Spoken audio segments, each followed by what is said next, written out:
ഞാൻ പറയുന്ന ഒരു നന്മ നിങ്ങൾ ചെയ്ത ലോകത്താരുടെ വീട്ടിൽ തിന്നാനില്ലെങ്കിലും നിന്റെ ഭാര്യയും മക്കളും പട്ടിണി കിടന്ന് കരയൂല. അള്ളാഹു ഭാഗ്യം തരുമാറാകട്ടെ.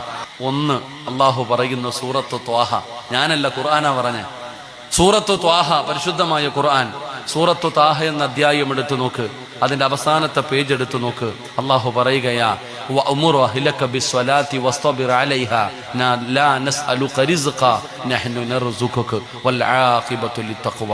അള്ളാഹു പറയുന്നു, 5 നേരം പള്ളിയിൽ നിന്ന് ബാങ്ക് വിളിക്കുമ്പോൾ നീയും നിന്റെ കുടുംബവും നിസ്കരിച്ചാൽ മതി, മരിക്കുന്ന കാലം വരെ കഴിക്കാനുള്ള ഭക്ഷണം ഞാൻ തരും. അള്ളാഹു ഈമാൻ തരുമാറാകട്ടെ. അള്ളാഹു ഈമാൻ തരുമാറാകട്ടെ. എന്ത് ചെയ്താൽ മതി? 5 നേരം നിസ്കരിച്ച മരിക്കുന്ന കാലം വരെ തിന്നാനുള്ള ഭക്ഷണം ഞാൻ തരും. അള്ളാഹു ഈമാൻ തരുമാറാകട്ടെ. അള്ളാഹു ഈമാൻ തരുമാറാകട്ടെ. സംശയം ഉണ്ടെങ്കിൽ വീട്ടിൽ പോയിട്ട് സൂറത്ത് ത്വാഹ